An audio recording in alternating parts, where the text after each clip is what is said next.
Olá a todos, aqui Marcelo, editor do site e do canal Priorado, trazendo para vocês um vídeo sobre o enigmático Albert Pike. Albert Pike foi o homem que redefiniu as bases ritualísticas e filosóficas da maçonaria. Além disso, sua carta de 1871 tem sido objeto de controvérsias há anos. Vamos nesse vídeo descobrir a verdade por trás dessa figura histórica enigmática e separar os fatos da ficção. Nesse vídeo, mergulharemos no mundo de Albert Pike, a figura enigmática por trás dos rituais maçônicos e da previsão de uma suposta Terceira Guerra Mundial. Exploraremos sua vida e legado nessa exposição intrigante do seu trabalho. Mas quem foi Albert Pike? Acredito que fora dos círculos esotéricos, poucos sabem quem foi Albert Pike. Nome ligado aos Rosacrucis e à nova ordem mundial, Albert Pike foi um dos gigantes da maçonaria. Ele teria previsto em uma carta as duas guerras mundiais como se fosse um plano estrategicamente traçado para levar o mundo, após uma terceira guerra mundial, a uma fé única. Albert Pike nasceu em 29 de dezembro de 1809 em Boston, Massachusetts. Ele cresceu em uma família de recursos modestos e recebeu uma educação básica. No entanto, a sede de conhecimento de Pike o levou a buscar por mais estudos por conta própria. Ele se tornou um ávido leitor e estudioso autodidata, mergulhando em vários assuntos como direito, literatura e filosofia. A curiosidade intelectual e a dedicação de Pike ao aprendizado moldariam seus empreendimentos futuros e contribuiriam para seu sucesso no mundo da maçonaria. Ele foi professor de 1825 aos 16 anos a 1831, advogado, proprietário e editor de jornal, juiz, poeta e compositor de letras musicais, além de um controverso general na Guerra Civil Norte-Americana. Perceba que aqui ao lado você tem uma imagem, que está em alguns dos seus livros, que fala sobre o general Albert Pike, que pertencia ao exército dos Estados Confederados, foi chefe de justiça do Império Invisível ligado à KKK, isso é muito importante, e pai do rito escocês da maçonaria. Então você vê aí que você tem três ligações bem interessantes já sobre Albert Pike, que nós vamos falar mais à frente. Como um general confederado, ligações com a Ku Klux Klan e com a criação, nem a criação, mas o estabelecimento moderno do rito escocês da maçonaria. Albert Pike ficou em Boston até por volta de 1831, quando teve que deixar a região em decorrência de alguns escândalos amorosos. Dali ele rumou para o oeste dos Estados Unidos, mais precisamente para a cidade de Santa Fé, hoje Novo México, onde teve contato com tribos indígenas e levava uma vida difícil para um homem com sua formação.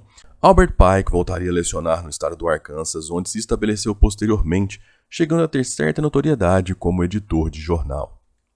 Logo, Albert Pike se tornaria advogado e posteriormente juiz de tribunal itinerante, obtendo seu lugar na Ordem dos Advogados e se destacando no Arkansas também nos negócios da região, numa época marcada pelas instalações das estradas de ferro. O período da Guerra Civil. Um defensor da escravatura, Albert Pike era força importante do Partido Americano, cujos membros eram conhecidos como Know-Nothings, por sempre responderem não sei quando questionados sobre sua organização, além de ser de conhecida posição anticatólica e anti-imigrante. Após uma malfadada batalha em 1862, durante a Guerra Civil, na qual prestou seus serviços aos confederados, Albert Pike precisou se refugiar numa cabana na floresta, onde aperfeiçoou os rituais do rito escocês e escreveu outras cerimônias. Logo, Albert Pike conseguiu perdão presidencial dado pelo também maçom Andrew Johnson e voltou a ser advogado na cidade de Memphis, onde também amealha uma participação como proprietário do Memphis Daily Appeal. Chama a atenção Albert Pike ser o único general confederado a ter uma estátua ao ar livre na capital dos Estados Unidos, e seu crédito para tal vem da notoriedade como estudioso e líder maçom, sem esquecermos que ele teve uma grande participação no estabelecimento das bases do preconceito racial nos Estados Unidos. Tá? Por isso que essa estátua que está aí do lado, ela foi destruída nas recentes manifestações antirracistas, se eu não me engano, por causa do caso de George Floyd. Tá? Então, mas, se eu não me engano, o presidente Donald Trump já pediu para que a estátua fosse recolocada em seu lugar. Bom, as ligações de Albert Pike com a Ku Klux Klan são indiscutíveis. Segundo algumas teorias, Albert Pike estaria entre os fundadores da Ku Klux Klan, tendo ajudado Nathan Bedford Forrest, fundador e primeiro líder da KKK, em questões jurídicas e como colaborador dos rituais dessa ordem. O período pós-Primeira Guerra Mundial trouxe um novo interesse aos movimentos esotéricos, e nos Estados Unidos, os trabalhos de Albert Pike, que interpretavam ensinamentos gnósticos e esotéricos da maçonaria, se tornaram itens costumeiramente estudados. Uma influência que levou entre os anos de 1921 e 1926, quando a KKK teve sua segunda vinda, um pouco da mitologia e heráldica para a ordem, que ganhou tons místicos principalmente nos nomes empregados em sua escala hierárquica. Se você quiser saber mais sobre essa ordem, a KKK, como ela foi fundada, enfim, tudo que gira em torno dela, a gente tem um artigo muito completo no nosso site sobre a KKK. Eu vou deixar linkado na descrição para vocês, e lá eu falo um pouco mais sobre como Albert Pike está ligado à fundação dessa ordem. Mas aqui, por esses recortes de jornal que você tem do lado direito, dá para você ter uma ideia, né, de como ele era participativo, sim, na KKK. Por exemplo, aqui você tem uma referência, né, ao clã número 32 de Albert Pike. Aqui você tem o Albert Pike clã número 2, né, os cavaleiros da KKK, ó, visitaram a Igreja Evangélica Germânica em Karlstad, não sei que cidade é essa. Mais de 150 cavaleiros e mulheres da clã foram bem-vindos pelo reverendo Confer às 8 da noite. Tá? Então você pode ver que ele tinha sim ligações com a KKK, tá? As ligações com os Cavaleiros do Círculo Dourado. Albert Pike também pode estar ligado com os Cavaleiros do Círculo Dourado, lendários guardiões do Tesouro Confederado. O tesouro trazia uma quantidade fabulosa de ouro e prata, sendo a riqueza inteira da Confederação no momento em que declarou que a causa estava perdida. Criado em um dos momentos mais turbulentos da história dos Estados Unidos, esse grupo secreto não apenas sonhava com um império escravocrata que se estenderia além das fronteiras norte-americanas, mas também deixou um rastro de segredos enterrados. Fundado em meados do século XIX, esse grupo misterioso atraía sulistas determinados a expandir e perpetuar um sistema baseado na escravidão. Os Cavaleiros do Círculo Dourado eram uma organização de sulistas dos Estados Unidos que estabeleceram vínculos por volta de 1845 e se tornaram parte do movimento separatista quando as sementes da Guerra Civil despontaram. Publicamente, os Cavaleiros do Círculo Dourado eram vistos como o movimento nortista simpatizante do Sul em certos estados como Indiana e Ohio contra a União. Mas havia algo mais sombrio por trás de suas ambições. Operando nas sombras, os cavaleiros não apenas planejavam movimentos separatistas, mas também estavam determinados a consolidar poder de maneiras que até hoje permanecem envoltas em mistério. Muitos documentos e relatos apontam que durante a Guerra Civil, eles infiltraram estados do norte, criando células clandestinas e desafiando a União por dentro. Porém, o verdadeiro enigma começa quando os cavaleiros supostamente se tornam invisíveis, desaparecendo da história oficial. Comandados às escondidas, os Cavaleiros do Círculo Dourado permanecem organizados, mas se tornaram invisíveis mais tarde durante a Guerra Civil. Quando o Sul reconheceu que sua causa estava perdida, os Cavaleiros do Círculo Dourado foram encarregados de enterrar grandes quantidades de ouro dos rebeldes em depósitos no Oeste. Mas será que suas atividades realmente cessaram? Ou apenas mudaram de forma, deixando um rastro de ouro enterrado e teorias conspiratórias? Os Cavaleiros do Círculo Dourado não eram apenas soldados de uma causa, eram mestres em simbolismo, estratégia e manipulação. Embora faltem provas concretas para estabelecer um vínculo direto entre Pike e os Cavaleiros, os indícios são suficientes para instigar debates e alimentar o imaginário coletivo. Albert Pike e a maçonaria. O envolvimento de Albert Pike na maçonaria começou na década de 1850, quando ele ingressou na loja maçônica em Little Rock, no Arkansas. Ele rapidamente subiu na hierarquia e se tornou uma figura proeminente dentro da organização. O conhecimento e a compreensão de Pike sobre os rituais e simbolismo maçônicos eram incomparáveis, e ele era conhecido por sua capacidade de articular conceitos complexos de maneira clara e concisa. Desde 1850, Albert Pike ascendeu rapidamente pelos graus das lojas azuis, do rito de York e depois do rito escocês até 1853. Entre os anos de 1854 e 1860, ele se dedicou a reescrever completamente os rituais do rito escocês. Ele acabou se tornando o soberano grande comandante da jurisdição do sul do rito escocês, cargo que ocupou até sua morte em 1891. As contribuições de Albert Pike para a maçonaria, particularmente seus escritos e ensinamentos, continuou a influenciar e inspirar maçons ao redor do mundo. O Supremo Conselho Maçom. Em 1868, já morando em Washington, Albert Pike funda o Supremo Conselho do Rito Escocês dos Maçons, jurisdição do Sul, onde se enquadrava como Supremo Comandante. Nessa época, Albert Pike completa sua ambiciosa elaboração dos graus do rito escocês intitulado Dogma e Moral, publicado em 1871. E aqui ao lado você tem a capa do tomo 4 de Dogma e Moral, os graus filosóficos número 1. Mas todos os links dos livros de Albert Pike estão colocados na descrição para você. Nesse livro, Albert Pike compilava ensinamentos egípcios, hebraicos, babilônicos, gnósticos e hindus, oriundos de fontes antigas e ocultistas. Este livro forneceu amparo àqueles que acusavam a maçonaria de satanismo, quando ele defende uma visão de Lúcifer como luz ou iluminação, algo muito comum dentre os estudiosos do esoterismo e do ocultismo. Inclusive aqui eu tenho um artigo onde eu discuto essa visão de Lúcifer, né? No site eu tenho um artigo onde eu discuto essa visão de Lúcifer, vou deixar linkado para vocês aí também. Mas com isso, o Albert Pike deu ainda mais força aos conspirólogos que defendiam a existência de um controle oculto dentro da maçonaria. Ao contrário do que possa parecer, Albert Pike era pobre e dependeu dos maçons por algum tempo, morando até sua morte em 1891 na Casa do Templo, o centro de operações do rito escocês para os estados do sul, na cidade de Washington.